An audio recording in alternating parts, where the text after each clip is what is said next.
Hello friends, I am Dr. Aparna Kulkarni and I am back with my videos on IUPAC nomenclature of bicyclic compounds. You have studied IUPAC nomenclature right from 11th standard and you know how to name simple aliphatic and aromatic compounds. We will now move little further and we will study nomenclature of little complex molecules, that is bicyclic compounds. First, we will see what are bicyclic compounds and how they are classified. Cyclic compounds having two rings are called bicyclic compounds. Bicyclic structures occur widely in many biologically important molecules. Two rings in a bicyclic compound may be carbocyclic, that means containing only carbons, or heterocyclic, means containing other elements like oxygen, nitrogen, sulfur, etc. along with carbon. The two rings may be aliphatic or aromatic or combination of both. Take a look at various examples of bicyclic compounds. If you observe these compounds, you will immediately understand the need of classifying these compounds. Though all compounds are bicyclic, you will find variety in how two rings are linked together. So let us first understand how bicyclic compounds are classified before going to IUPAC nomenclature. Bicyclic compounds are classified on the basis of how the two rings are linked together into four groups. Let us check one by one. So first group is isolated rings. Compounds having two isolated rings attached by a single bond are grouped under this class. Take a look at these examples. So check biphenyl.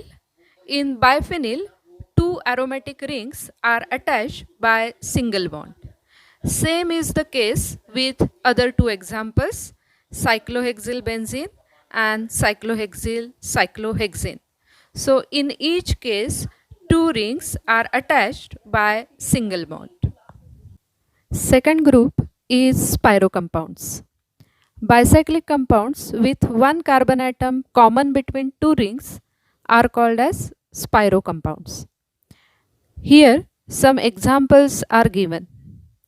Names are not mentioned as we will see how to name these compounds afterwards.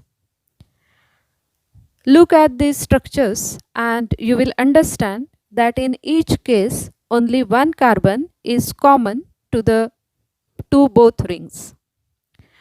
To make it more clear, I have shown one compound with carbon. So you can see that highlighted carbon is common to both rings. Third group is fused rings. Bicyclic compounds with two carbon atoms common between two rings, or we can say one common bond, are called fused rings. Famous example of this class is naphthalene and its aliphatic counterpart decalene. Here, structure of decalene is shown with carbon just for your understanding. And you can see two common carbons highlighted with red circle. Next and last group is bridge rings, bridge bicyclic compounds. In bridge rings, the two rings share three or more atoms, separating the two bridgehead atoms by a bridge containing at least one atom. This is example.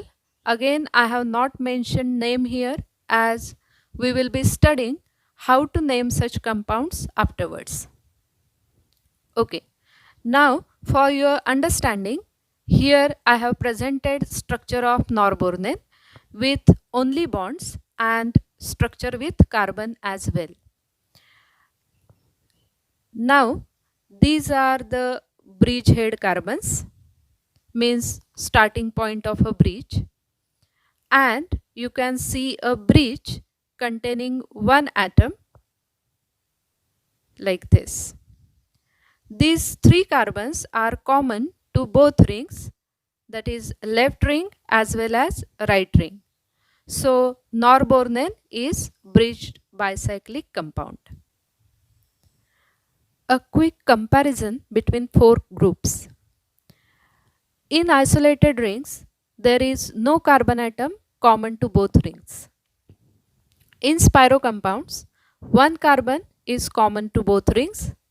In fused rings, two carbons or one bond is common to both rings.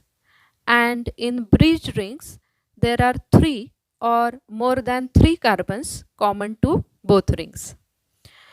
If you understand classification of bicyclic compounds, you will now easily classify these compounds into four groups. This is your homework. So, now with this clear understanding of types of bicyclic compounds, we'll move forward to IUPAC nomenclature of spiro compounds.